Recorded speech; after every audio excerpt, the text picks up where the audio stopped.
बड़े खेल की डेफिनेशन देता हूं। भारत के रिजर्व बैंक ने आज की डेट में 41,20,000 करोड़ रुपया छापा है। कितना? 41 लाख। बैंक की जो पेड अप कैपिटल है, जिसकी, क्योंकि ये प्राइवेट कंपनी है, तो प्राइवेट कंपनी ने इसने 5 करोड़ रुपया पेड अप कैपिटल के साथ ये बैंक शुरू किया था 1935 में। आज भी इनकी जो पेड अप कैपिटल है, इन्वेस्टेड कैपिटल है, वो 5 करोड़ ही है। और इसके सामने उन्होंने छाप दिया है 41,420 करोड़ रुपया। ठीक है, कितना छाप दिया? 420 करोड़ रुपया। उसके बाद ये तो छापा है, उसके बाद ये पैसा जो 41 लाख करोड़ है, ये उन्होंने आगे लोन पे दिया है।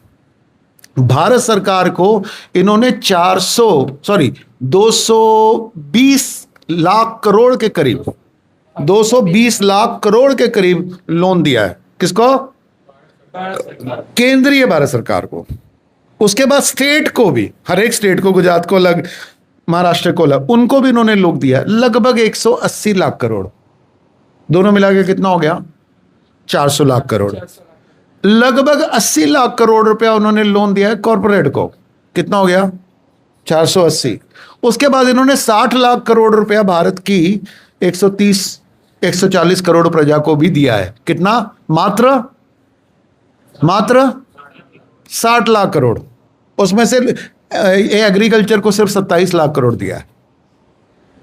यानी भारत की जो 55% प्रजा है, उनको मात्र 27 लाख करोड़ रुपया लोन दिया, जिसके लिए लोग मर रहे हैं और आत्महत्या कर रहे हैं। और 92% लोगों के खेत खलिहान बैंक के पास गिर भी पड़े हैं। मुद्रा कितनी है? केवल 27 लाख करोड़। और इसी सीजन में तकरीबन 12 लाख करोड़ रुपया बैंकों का कुछ औद्योगिक घरानों का इन्होंने माफ किया है। पर मैं ये कह रहा हूं, एक तरफ 220 लाख करोड़ रुपया केंद्र सरकार, 180 लाख करोड़ रुपया स्टेट सरकार, ठीक है, लगभग 80 लाख करोड़ रुपया कॉरपोरेट, 60 लाख करोड़ रुपया जनता। टोटल कितने हो गए? 540 लाख करोड़ का लोन दे बैठे हैं। और इनके पास नोट कितने हैं? 5 करोड़, 41 लाख करोड़ के। असली पैसा इनके पास सिर्फ 5 करोड़ ही है। और जो नोट है इनके पास कितने हैं? 41 लाख करोड़ रुपया। और जो इन्होंने लोन दिए हैं वो 540 लाख करोड़ के दिए हैं। वो क्या है? वो ना नोट है ना मनी है, वो क्या है? केवल डिजिट है, डाटा एंट्रीज है। केवल डिजिट है, डाटा एंट्री है। ये सारी शैडो बैंकिंग है। ये सारी क्या है? शैडो बैंकिंग है। ठीक है, जब आप लोन देने जाते हो तभी ये पैसा छाप लेते हैं। आपका लोन मांगना ही बैंक का नोट छापना है, तो जैसे ही आपने लोन मांगा वो पैसा छाप लेते हैं। 15,000 वो लोन भरपाई कर लिया, उसके बाद बैंक वाला फोन करता है कि आपको 2.5 लाख रुपया चाहिए, तो वो नंबर अलग आता है। तो मैंने क्या बोला, जो आपका पर्सनल नंबर है वो नंबर पे मुझे फोन करिए। तो मैं क्या करता हूँ, मेरे पास डेटा रहेगा, रिकॉर्डिंग पे रहेगा। 1 महीना कंटिन्यू 2.5 लाख ले लिया, बराबर। उठाया किसने? Good, next. बैंक वाले। नेक्स्ट। हम उसको बोल सकते थे 1 महीने से, भैया तुम परेशान कर रहे थे, मुझे लेना ही नहीं, और मुझे किस आधार पे तूने दिया? ये गहरा अकाउंट नहीं बनता। आप लीजिए, ठीक है, 15 लाख लीजिए, 20 लाख लीजिए, 40 लाख लीजिए, लेके अपना आराम करिए। आराम करके उसको पूछो कि मुझे अब आपका सारा पैसा एक ही किस्त में वापस करना है, ठीक है। परंतु आपने जो पैसा है वो मुझे असली दिया या नकली दिया? मुझको अपने बैंक की किताब दीजिए, मुझे को अपने बैंक की किताब दीजिए और मुझसे पैसा ले लीजिए। Bank balance. हाँ, आपने कहां से दिया? आपने कहां से दिया? उनको यह सिद्ध करना पड़ता है कि जो पैसा आपने लोन दिया है वो आपके पास था कि नहीं था, तो वो बताना पड़ेगा वो 15 लाख रुपया आपने जो आपको लोन दिया है वो कहां से लाया आप, कहाँ से लाया? क्यों रियलिटी क्या है, वो उनके पास था नहीं, आपने मांगा उन्होंने, तो वो आपके पास क्यों करवा रहा है, बार बार आपके पीछे आ रहा है? क्योंकि आपका लोन मांगना के लिए तैयार हो जाना ही बैंक को पैसा छापने का परमिशन कैपेसिटी देता है। पहले तो सिर्फ सुनते ही इसलिए क्या होता है, नाना करते प्यार कमी तुम इसे कर बैठे, वो पटा रहा है, वो आप गर्लफ्रेंड को भी पटाते हो, बीबी को भी पटाते हो, इनको भी पटाते हो, उसने पटाया, वो पटा पटाई में चला जाएगा, वो किसी कानूनी उसमें नहीं आएगा, ठीक है, जाएगा तो फिर आशिक भी मरेगा। उनको एक भाई आया मेरी बीवी आज तक कह रही है कि तुमने मुझे आई लव यू क्यों बोला था। दिया बैंक को, ये भाई ने 10 रुपये बैंक डिपोजिट किया और मैं पास में गया 5 लाख का लोन ले, ये भाई को 10 मिनट के बाद चाहिए लाख रुपये वापस, तो इनको नहीं मिले, मुझे 5 लाख दे रहा है, बोल क्या रहे हैं क्योंकि हम जो कस्टमर रखते हैं उसके पैसे दे रहे, हमारे तो ट्रांजेक्शन तो निकलता इसमें कोई नहीं है, मैं आपको पूरा अकाउंट दे देता हूं कि बैंक ने, मेरी अगली किताब आ रही है, आपके। हाँ, अब मनी के ऊपर अभी तक जो हमने आप लोग को किताब दी है, किताब नंबर 1 और किताब नंबर 2, ये प्राइमरी कायदे हैं। 1950 तक कैसी बैंकिंग चल रही थी ये उसने वो क्लियर किया है। 1950 के बाद जो बैंकिंग आज तक इवॉल्व हो गई है, वो किस तरह से काम करती है, उसकी रियलिटी क्या है, वो बहुत कॉम्प्लेक्स है। उसमें आपको साइबर भी समझना पड़ेगा, उसमें आपको सीबीडीसी भी समझना पड़ेगा, उसमें आपको यूनिवर्सल बेसिक इनकम भी समझना पड़ेगा, उसमें शेडो बैंकिंग भी समझना पड़ेगा, उसमें कॉर्पोरेट बैंकिंग भी समझना पड़ेगा। ओके, वो सारी की सारी डिटेल, ठीक है। 1870 से लेके आज तक बैंक ने कितने पैसे छापे, कितने लोन पे दिए, कितना गोल्ड लिया और वो कहाँ गया, उसकी सारी डिटेल, सारा डाटा इस किताब में आपको मिलेगा, जो आज तक कभी किसी ने छापा नहीं है, इसमें आ जाएगा। जैसे कि आपने बोला कि जैसे हम लोन लेने जाते हैं तो उस टाइम पे एक साथ बैंक का काम होता है कि देने जाओ उसके पास एक काम तो वो एक कर्ज में देते हैं, तो उनको हमें भी बुद्धि की क्या जरूरत है, उनकी अपने लिए काम लेंगे, बुद्धि उनको ऐसा ऊपर लेके लोगों के पास खरीद लेंगे। और दूसरी बात आपने बोला कि आरबीआई है, बहुत अच्छा सवाल है, ध्यान से सुनना, is asking very good question. RBI के पास 5.5 लाख 540 लाख करोड़ के आसपास करना छाप दिया, छापा नहीं है, छापा 41 लाख है, लोन दिया है। मैं ये कह रहा हूँ कि आरबीआई ने अभी 2 से 3 लाख करोड़ का सोना रुपये को स्टेबलाइज करने के मामले में गोल्ड असली कीमत का हो गया, और वो तो हवाई रुपये को स्टेबलाइज करने के लिए 25 लाख करोड़ का गोल्ड बेचने का कारण नहीं था। गुड, क्योंकि कोई भी धंधा होता है वो कई लेवल पे होता है, वो करने में कुछ और होता है, दिखाने में कुछ और होता है, एग्जीक्यूट करने में कुछ और होता है, और हर एक चीज के पीछे कुछ नियम, कुछ छुपावटें और कुछ दिखावटें एक साथ चलती हैं। नंबर 1, बैंकिंग, पैसा तुम्हारे पास है तो ही तुम लोन पे दे सकते हो, ये नियम कब तक लागू था? 71 तक था। आप उतना ही पैसा छाप सकते थे जितना आपके पास गोल्ड था। ये नियम अमेरिका के लिए सही था 71 तक। इंडिया के लिए दुनिया में पहली बार गोल्ड स्टैंडर्ड अगर खत्म किया गया, वो इंडिया में खत्म किया गया। कब खत्म किया गया? 1932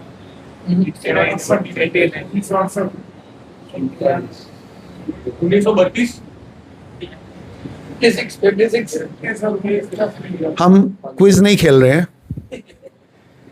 1917 दुनिया में किसी कंट्री में जो गोल्ड और सिल्वर स्टैंडर्ड खत्म किया गया, उस देश का नाम है भारत। ये पहले वर्ल्ड वॉर में किया गया, उसका मेरे डॉक्यूमेंट है मेरे पास, विद डॉक्यूमेंट ही बात करूंगा, नहीं तो नहीं करूंगा। 1947 में तो उन्होंने गोल्ड की जगह क्या रखा? 1917 से लेके 1947 तक आरबीआई के पास फकत और फकत 44 करोड़ 44 करोड़ का सोना था फिक्स, ना एक औंस बढ़ा ना एक औंस घटा। ठीक है, पहली बात। तो फिर वो नोट छाप के बैठे थे लगभग 1947 तक। 1935 को जब आरबीआई बना तो इन्होंने नोट छापे लगभग 320 करोड़ रुपए के। कितने? सोना कितना है? 40 करोड़ का। नोट कितने छापे हैं? 320। 1947 तक ये केवल 1385 करोड़ रुपया छाप चुके थे। सोना इनके पास 44 करोड़ का ही था। ओके, तो ये क्या कर रहे हैं? गोल्ड से ऊपर, अभी गोल्ड स्टैंडर्ड पे चल रहे हैं, पर गोल्ड से ऊपर वो पैसा छाप रहे हैं। वो किस आधार पे जा रहे हैं? तो कोई एसेट होना चाहिए ना। जो टोकन है, टोकन किसी एसेट का होता है ना, वो टोकन छाप रहे हैं। वो टोकन उन्होंने एसेट बदल दी थी। उस एसेट का नाम था, वो पाउंड स्टर्लिंग के ऊपर छाप रहे थे। तो आपको क्या करना पड़ेगा? बैंक की जो लेजर है वो पढ़नी आनी चाहिए, जिसमें उसकी लायबिलिटी और एसेट आनी चाहिए। ठीक है, उसने एसेट क्रिएट किया तो लायबिलिटी क्रिएट हुई ना। तो एसेट क्या है उसकी? तो बैंक की दो ही एसेट है आज भी और तब भी। पहली उस 3 एसेट है। पहली है उसकी पेड अप कैपिटल, जो उसने खुद इन्वेस्ट की है। वो कितनी की है? 5 करोड़। दूसरी उसकी एसेट है, उसके पास गोल्ड कितना है। वो कितना है? फिक्स। उस समय 44 करोड़ था, आज कितना है? 840 करोड़ टन है। 840 टन। उसकी जो टोटल वैल्यू है वो 380 लाख करोड़ की है। सॉरी, 3,80,000 करोड़ की है। अभी वो बदल गया क्योंकि सोने की प्राइस 5 गुना ऊपर आई है, इसलिए उसकी वैल्यू 5 गुना लगभग 15 लाख करोड़ तक हो गई है। तो सोना इसके पास, बैंक के पास अभी भी 15 लाख करोड़ के नीचे का है। पर नोट कितना छाप दिया? 41 लाख करोड़। 41 लाख करोड़ रुपया। ये किस आधार पे छापा? उसके पीछे बैंक के पास एसेट है कि नहीं है? है। अगर आप बोलोगे एसेट नहीं है, उनके पास एसेट है। वो वर्मा जी को नहीं पता था जब वर्मा जी ने किताब लिखी। नहीं नहीं नहीं नहीं नहीं नहीं, उनके पास है एसेट। उस एसेट का नाम है 1947 तक वो जो एसेट थी 1385 माइनस 44 लगभग 1100-1200 समथिंग करोड़ रुपए का पाउंड स्टर्लिंग था। पाउंड अमेरिका की करेंसी। उस समय अमेरिका नहीं था, उस समय इंग्लैंड की करेंसी चलती थी, तो इंग्लैंड की करेंसी उन्होंने डाल के रखी। 1947 के बाद इंग्लैंड छोड़ गया, तो हमने क्या किया? जो रिजर्व करेंसी थी वो पाउंड स्टर्लिंग की जगह दुनिया में किसको बना दिया? डॉलर को। तो हमने क्या रखा? डॉलर रखा। क्या रखा? डॉलर रखा। तो आज भी आरबीआई के पास, ठीक है, जो सोना है उससे 41 लाख करोड़ से 15 लाख करोड़ निकाल दो तो लगभग 25-26 लाख करोड़ रुपया जो एक्स्ट्रा उसने छापा है, उसके पीछे उसके कोई सिक्योरिटी चाहिए ना। हम कह रहे हैं कि हवा में छापा है, नहीं, हवा में नहीं छापा। उसके ऊपर एक एसेट है, उस एसेट का नाम है डॉलर। आरबीआई के पास कितना डॉलर है? लगभग 620 बिलियन डॉलर आरबीआई के पास डॉलर है ना। अभी डॉलर के पीछे बाद में जाएंगे, अभी रुपए तक खड़े रहते हैं, फिर डॉलर के पीछे जाएंगे। इसलिए सारा मामला इंडिया से सॉल्व होता नहीं है। पहले इंडिया को सॉल्व कर लो, फिर हमें इंटरनेशनल बैंक ऑफ सेटलमेंट जाना पड़ेगा, फिर अमेरिका जाना पड़ेगा। स्टेप बाय स्टेप चलते हैं कि इंडिया में क्या हो रहा है, फिर यहां से आगे जाएंगे। तो इंडिया के रिजर्व बैंक के पास जो फॉरेन एक्सचेंज है वो सारा का सारा किसके पास पड़ा है? भारत सरकार का रिजर्व बैंक के पास। रिजर्व बैंक उसको अपनी एसेट के तौर पे रखता है। क्या रखता है? तो इसकी टोटल कीमत कितनी है? 620 लाख करोड़ की, सॉरी 620 बिलियन डॉलर की, लगभग 63 लाख करोड़। कितना? तो आरबीआई के पास इस समय कितना एसेट है? 63 लाख करोड़ की फॉरेन एक्सचेंज उसके पास पड़ा है, जिसके आधार पे उन्होंने नोट छापा है। 256 लाख करोड़ दे दिया वो। अभी वो अलग है, तो इसलिए स्टेप बाय स्टेप चलना। ओके, बिल्कुल ठीक सवाल पूछ रहे हो। सवाल भी है क्योंकि आपको आंकड़े ठीक से पता होने चाहिए, नहीं तो वो सामने वाला आपको आंकड़ों में नंबर में हटा देगा जैसे उसने पूछा है। ठीक है, तो क्लियर हो गया। तो जो नोट छपे हैं, अभी नोट की कहानी कह रहा हूं मैं, गोल्ड की नहीं, नोट की कहानी कह रहा हूं। तो नोट किसके आधार पे छपे हैं? रिजर्व करेंसी के आधार पे छपे हैं। रिजर्व करेंसी क्या है? डॉलर। ठीक है, जो डॉलर 1971 तक गोल्ड स्टैंडर्ड पे था कि डॉलर को गोल्ड में कन्वर्ट किया जा सकता था, तब तक आप मान सको कि डॉलर ही गोल्ड है क्योंकि कन्वर्टिबल है। 1971 के बाद निक्सन ने बोला नो भाई, हम नहीं गोल्ड देते। तो गोल्ड किसके ऊपर आधारित कर दिया गया? पेट्रो डॉलर, वो पेट्रोल के ऊपर उसको आधारित कर दिया गया, आपको बताने के लिए, आपको समझाने के लिए। ठीक है, पेट्रोल उसने घर पे डाला है क्या? अपनी टंकी में डाल के रखा है क्या बैंक ने? ऐसा नहीं है, आपको बताने के लिए कर दिया। पहले गोल्ड बताया, ठीक है, फिर आपने उन्होंने पेट्रो डॉलर, अभी तक पेट्रो डॉलर चल रहा था, राइट। अब हालत यह है, अच्छा ये हुआ बैंक के पास 62 लाख करोड़ रुपया क्या है? 15 लाख करोड़ क्या है? सोना। अच्छा, ये 15 लाख करोड़ रुपया हवा में बना है या असल में है? हवा में बना है। असली सोना तो कितना था? 35 डॉलर पर औंस था। औंस का मतलब होता है 30 तोला, 3 तोला, 3 तोला 35 का है। ये जो ऊपर से बढ़ाया है, ये सारा हवा में बढ़ाया है। सोने की कीमतें, ये सोने की कीमतें किसने बढ़ाई? आरबीआई ने बढ़ाई। आरबीआई ने बढ़ाई, आग लगा के आपको इनसिक्योर करके आपको पैसे के पीछे डाला और रुपए की प्राइस बढ़ा ली। इसलिए उनका जो स्टॉक है गोल्ड का वो उतना का उतना ही है। पहले वो 3.5 लाख करोड़ का था, अब वो 14-15 लाख करोड़ का हो गया। यानी उन्होंने बैठे बैठे इतने रुपया कमा लिया आपकी लंका लगा के, गोल्ड रश क्रिएट करके। ये काम अमेरिका ने भी किया है और ये काम मोदी और ट्रंप ने मिलकर किया है और दुनिया भर की गवर्नमेंट ने और सेंट्रल बैंक ने किया है। और जब जब ये बैंक ये करता है, वो क्या करता है? हवा में रुपए जो बनाए थे उसको जस्टिफाई कर देता है किसी एसेट से। तो 2 एसेट हैं, जैसे हमारे डॉलर सेम है। जब 67 रुपए का डॉलर था तो डॉलर की अमाउंट सेम है परंतु उसकी संख्या सेम है, परंतु उसकी प्राइस बढ़ गई। अगर 67 से वही डॉलर उठ के 97 हो गया तो क्या होगा कि जो नोट तो आपको उतने के उतने मिलेंगे, नोट उतने ही है परंतु उसकी वैल्यू बढ़ गई। इसको क्या बोलते हैं? Revaluation, रीसिक्योटाइजेशन, inflation.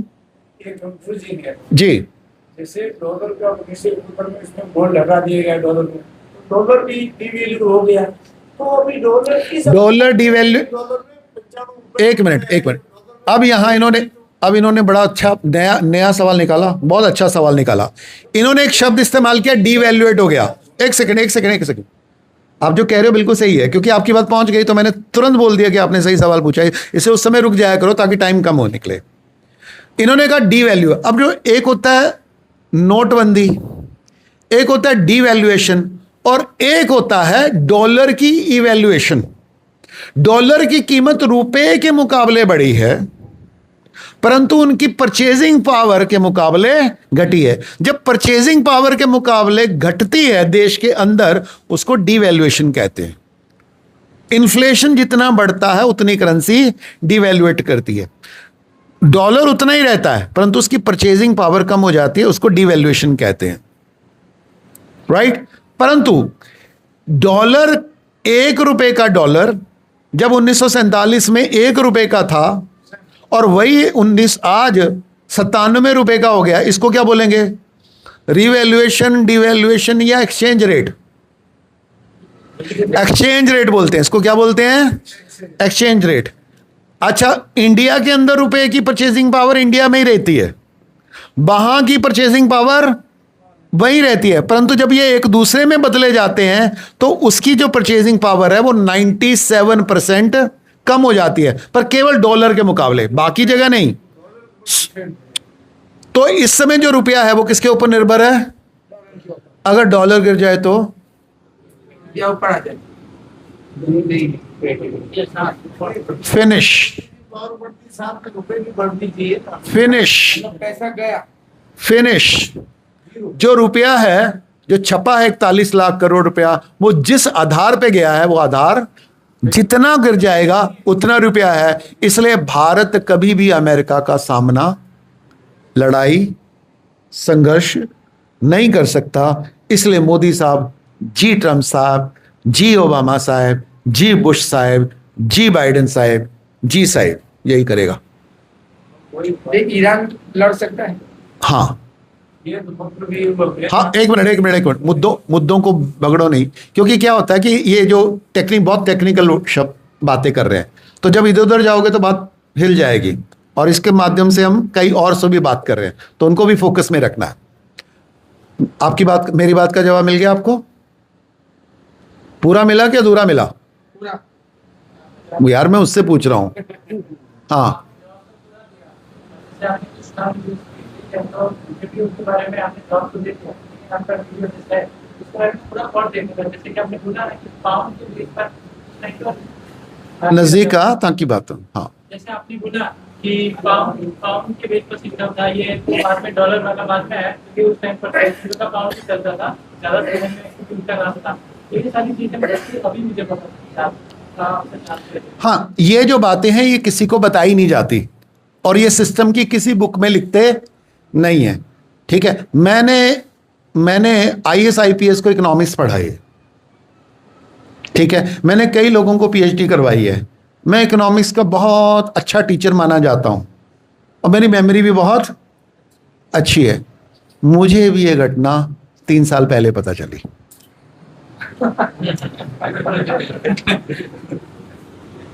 और अभी तक मैंने जितने इकोनॉमिक्स जानने वालों को से बात की है, जितने बैंक मैनेजर को, नेशनल फाइनेंस, इंटरनेशनल फाइनेंस वाले को, किसी को पता नहीं।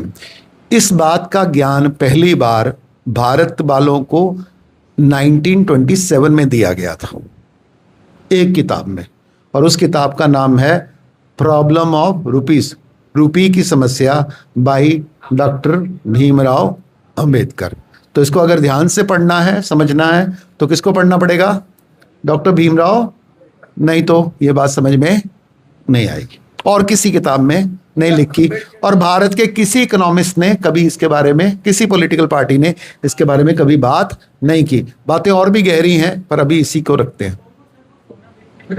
आखिर सोना क्यों बेचा?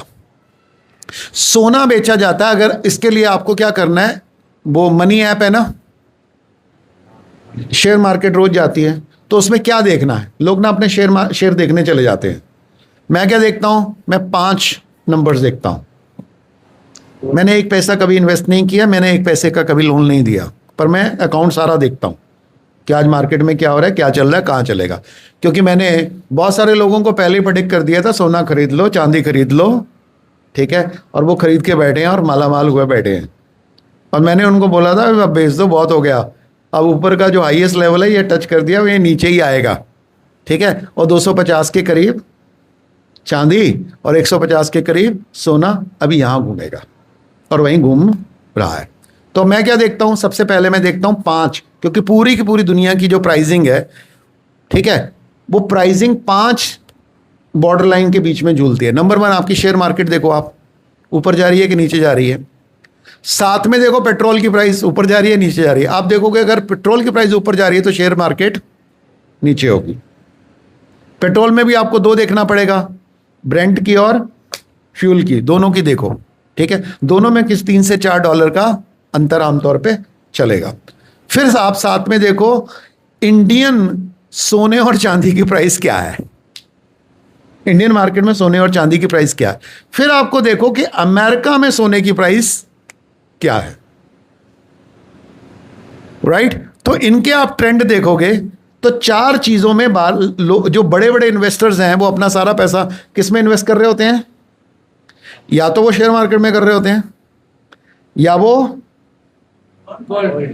पेट्रो डॉलर, जब पेट्रोल है वो उसमें इन्वेस्टमेंट है, वो कोई कमोडिटी नहीं है, इन्वेस्टमेंट है वो, तो उसमें इन्वेस्ट किया जा रहा है। तो रोज उसकी कॉस्ट कुछ नहीं बढ़ती, तो एक महीने में उसकी कॉस्ट भी मतलब भी अभी क्या है कि 68 तक आ गया था, 68 से बढ़ता बढ़ता अब 90 तक दोबारा ले आए हैं। ठीक है, वो ईरान और ट्रंप के बीच की लेन देन है। जब उसको उसको और इसमें जो सबसे ज्यादा फायदा किसको उठाया हुआ है? अमेरिका और ईरान दोनों को फायदा हुआ है। सबसे ज्यादा फायदा ईरान को हुआ है। ईरान ने अपने पूरे इतिहास में इतना ऑयल नहीं बेचा, इतना पैसा नहीं कमाया जितना इस वॉर में कमाया है ईरान ने। ओके, वो लंबी कहानी है। ठीक है, उन्होंने पैसा कमाया। तो जो बड़े बड़े इन्वेस्टर्स हैं वो या तो शेयर मार्केट में इन्वेस्ट करते हैं, या पेट्रो डॉलर में इन्वेस्ट करते हैं, या गोल्ड में इन्वेस्ट करते हैं, या करेंसीज में पैसे करते हैं। किसमें? यूरो में या किसमें? तो इनकी प्राइजेस को आप 4-5 चीजों की प्राइजेस को देख लो, आपको ट्रेंड दिखने लगेंगे। अब सवाल उठता है, अब तुम्हारे प्रश्न का जवाब है। हाँ, साइमल्टेनियसली चल रहा होता है। ये कोई इंडिया की कोई मार्केट नहीं है, ये वर्ल्ड मार्केट है। करेंसी दुनिया की वर्ल्ड मार्केट है। ओके, और दुनिया की सबसे ज्यादा जो इन्वेस्टमेंट होती है वो करेंसी में होती है। सबसे हॉट इन्वेस्टमेंट करेंसी की है, परंतु डॉलर में इन्वेस्ट केवल और केवल इंडिया में एक ही आदमी कर सकता है। इंडिया में कौन? नो। डॉलर में कौन इन्वेस्ट करता है? No, only RBI, only. तो सवाल पहले ये उठता है, सवाल ये पूछना चाहिए कि आरबीआई के पास 680 बिलियन डॉलर कहां से आया बाबू? तुम्हारा इंपोर्ट एक्सपोर्ट का जो हाल देख लो, जब से तुम आजाद हुए हो, भारत देश जब से आजाद हुआ है, आपका इंपोर्ट एक्सपोर्ट से 16% कम है। सॉरी, इंपोर्ट 16, एक्सपोर्ट जो है वो इंपोर्ट से 16% कम है। यानी आप 16% डेफिसिट में हो। कितने डेफिसिट में हो? तकरीबन 70-80 लाख करोड़ का डेफिसिट है आपका। तो तुम्हारे पास तुम्हें डॉलर कमाने का एक ही तरीका है ना तुम्हारे पास। अगर तुम्हारा एक्सपोर्ट इंपोर्ट से ज्यादा तो ही पैसा आएगा ना, जो आपकी लेनदारी देनदारी से ज्यादा तो ही आएगा। परंतु वो तो आप घाटे में हो। पिछले आजादी से लेके आज तक केवल 1 साल था बीच में 75 के करीब का, जब आप घाटे की जगह प्रॉफिट में आए। नहीं तो आप कभी प्रॉफिट में आए ही नहीं हो। आपका एक्सपोर्ट कभी भी इंपोर्ट से ज्यादा हुआ ही नहीं है। तो 16% आप माइनस में हो। फिर भी आपके पास दुनिया का सबसे अच्छा 620 बिलियन डॉलर का फॉरेन रिजर्व है। कहां से आया? नहीं, छापा नहीं है। यही तो खेल है। इस खेल को निकालना पड़ेगा। ये रुपया आया है इंडिया का जो रिजर्व बैंक है वो भी जुआ खेलता है। इंडिया का जो है वो रुपया छाप सकता है हवा से, डॉलर नहीं छाप सकता। डॉलर तो उसको खरीदना पड़ता है या कमाना पड़ता है। कमाने का तरीका एक्सपोर्ट बढ़ाओ इंपोर्ट से, और खरीदने का तरीका क्या है? सट्टा लगाओ। नहीं, वो अलग। डॉलर नहीं छाप सकता। मैं डॉलर की बात कर रहा हूं। मैं ये कह रहा हूं डॉलर कहां से आया? डॉलर कहां से आया? इंडिया का आरबीआई क्या करता है? अमेरिका के बॉन्ड में इन्वेस्ट करता है। किस में इन्वेस्ट करता है? बॉन्ड में इन्वेस्ट करता है। तो अमेरिका वाले जब भी अपनी करेंसी छापते हैं, वो जितनी करेंसी छापते हैं उसके बॉन्ड इशू करते हैं। जैसे भारत का रिजर्व बैंक या सरकार जैसे ही बैंक से पैसा मांगती है तो वो बैंक को बॉन्ड देती है, उसी तरह से अमेरिका की सरकार भी जो भी उससे पैसा चाहता है उसको वो बॉन्ड देती है। तो वो बॉन्ड किसने खरीद रखे हैं? दुनिया के 5 बैंकों ने सबसे ज्यादा वो बॉन्ड खरीद रखे हैं। नंबर 1 सबसे ज्यादा खरीद रखे हैं जापान ने। नंबर 2 सबसे ज्यादा किसने खरीद रखे हैं? जर्मनी ने। नंबर 1 जापान, नंबर 3 खरीद रखे हैं चाइना में, चौथे नंबर पे एक है, 5वें नंबर पे इंडिया है। यानी ये जो गरीब देश है ये अमीर देशों की शौक पाल रखा है, और इन्होंने 680 बिलियन डॉलर के पाउंड खरीद रखे। और जैसे इंटरेस्ट रेट ऊपर नीचे जाता है, पाउंड की वैल्यू डॉलर की वैल्यू ऊपर नीचे होती है, इसलिए उसकी मार्केट की प्राइस ऊपर नीचे होती है, क्योंकि पाउंड डॉलर क्या एक कमोडिटी है, उसकी प्राइस ऊपर नीचे होके उसमें इन्वेस्ट करते हैं ये। तो उन्होंने कितना इन्वेस्ट कर रखा है, अब देखो ध्यान से, कितना इन्वेस्ट कर रखा है आरबीआई ने डॉलर में? 620 बिलियन डॉलर, रुपए में कितने होते हैं? 63 लाख करोड़। 63 लाख करोड़, 63 लाख करोड़। और इस देश की एक साल की जीडीपी कितनी है? बजट कितना है? 50 लाख करोड़। यानी जितने तुम्हारे पूरे देश की जीडीपी है साल की, उससे ज्यादा आपका आरबीआई इन्वेस्ट करके बैठा किसमें? और वो होना किसमें चाहिए था? गोल्ड में, गोल्ड में नहीं, इंडिया में। वो रुपया किसको मिलना चाहिए था? भारत सरकार को मिलना चाहिए था, ताकि भारत सरकार भारत के लोगों के लिए इन्वेस्ट कर सके। परंतु भारत सरकार को आरबीआई ने दिए सिर्फ 50 लाख करोड़ रुपया। उस 50 लाख करोड़ में से भारत सरकार टैक्स में वसूलती है आपसे 38 लाख रुपया, सॉरी 34 लाख रुपया। और बाकी का जो पैसा है 16 लाख करोड़ रुपया वो उधार में लेती है आरबीआई से, जिसके बदले में भारत सरकार हर साल आरबीआई को इंटरेस्ट देती है 12 लाख करोड़ रुपया। 50 लाख करोड़ का बजट है साल का, 12 लाख करोड़ रुपया सिर्फ इंटरेस्ट दे रही है केंद्र सरकार।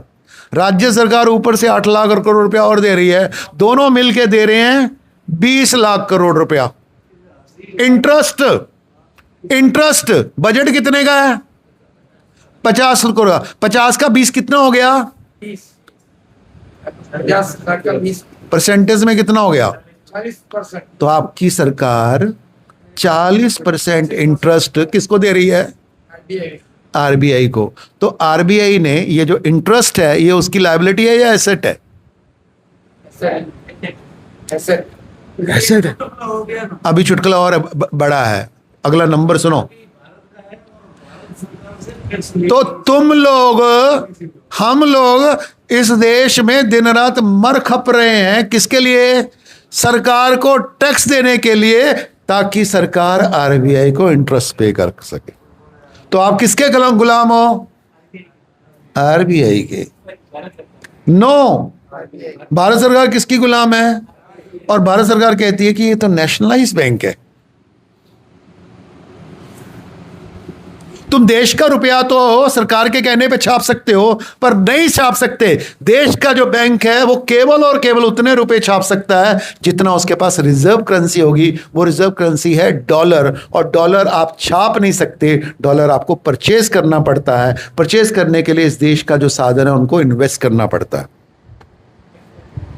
परंतु डॉलर की प्राइस ज्यादा ना बढ़ जाए तो आपको क्या करना पड़ता है?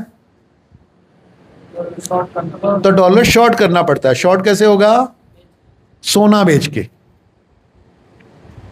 समझ में आ गया? Demand and supply. तो डॉलर, इसलिए सोना बेच के वो करते हैं, राइट? तो सोना भी एक कमोडिटी है। पर पहले क्या करते थे? हम सोने से डॉलर या दूसरी करेंसी में कन्वर्ट कर सकते हैं। अब उल्टा हो रहा है। अब ज्यादा कीमती क्या हो गया, सोना या डॉलर? डॉलर सोने से भी ज्यादा कीमती हो गया, क्योंकि सोने से हम लोग कितना रुपया कितना पेट्रोल खरीद पाएंगे? थोड़ा सा। डॉलर से कितना खरीद पाएंगे? सीधा बहुत सारा। इसलिए ये ज्यादा कीमती है। तो जहाज सोने से खरीदे जाएंगे या जहाज डॉलर से खरीदे जाएंगे? तो दुनिया की सबसे कीमती वस्तु सोना है या डॉलर है? डॉलर कैसे बन गई कीमती? क्योंकि ऐसा अमीर बैंकों ने नियम बना दिया है। ओके, अब एक आंकड़ा बोल के आज की कथा बंद करते हैं। आपको पता है कि रिजर्व बैंक की एसेट कितनी है टोटल? 5 करोड़ रुपया तो उसकी पेड अप कैपिटल है। 41 लाख करोड़ के उसने नोट छाप रखे हैं। 62-63 लाख करोड़ के उसके पास डॉलर है। एसेट कितनी है टोटल? 93 लाख करोड़ की एसेट है। कितनी? तो इस देश की सबसे अमीर संस्था कौन है? आरबीआई। कितनी है उसकी वैल्यू? वो क्या प्रोड्यूस करता है? वो क्या उत्पादन करता है, वो क्या सर्विस देता है, उसके पास कितनी बिल्डिंग, कितनी एसेट्स हैं, फिजिकल एसेट कितनी है, 0, और उसके पास जो असली एसेट है वो है 93 लाख करोड़। इस देश की पूरी जीडीपी कितनी है, अंतिम बात सुनो, इस देश की अंतिम जीडीपी कितनी है, टोटल जीडीपी 365 लाख करोड़। कितनी, 345 है, 65 है, 335-40 लाख करोड़ के करीब है। और अगर 335-40 करोड़ लाख करोड़ में से 93 लाख करोड़ अगर आरबीआई का है तो कितने परसेंट हो गया, हेलो, परसेंटेज में कितना परसेंट हो गया, 30%। 30-32%, 33% के करीब इस देश की सारी संपदा किसकी है, आरबीआई की है। और उसके बदले ये देश की सरकार जो कागज उसने छापे हैं, उस कागज के बदले आप हर साल 20 लाख करोड़ रुपया इंटरेस्ट पे कर रहे हो। तो आपकी सारी जिंदगी आरबीआई की हवाले चढ़ रही है। इसलिए जब तक आरबीआई को हैंडल नहीं करोगे, सारी क्रांतियां सारी क्रांतियां अधूरी हैं। इसलिए कभी ना कभी आपको सुभाष चंद्र बोस बनना ही पड़ेगा, आजाद हिंद बैंक बनाना ही पड़ेगा, भारत का रुपया करना पड़ेगा, तब तक आपका कोई छुटकारा नहीं है। इसलिए मोदी सरकार हो कि कांग्रेस सरकार हो, किसी की सरकार हो, असली सरकार तो आरबीआई नहीं, जनता सरकार तब तक नहीं है जब तक जनता की अपनी बैंक और अपना रुपया ना हो, राइट। और वो रुपया अगर जनता का हो जाएगा, और जनता कैसे करेगी इसके बारे में नेक्स्ट बात करेंगे। Thank you. एक सवाल सर, ये आरबीआई का 92 लाख करोड़ है, आपने बताया कि नहीं तो उसका बिल्डिंग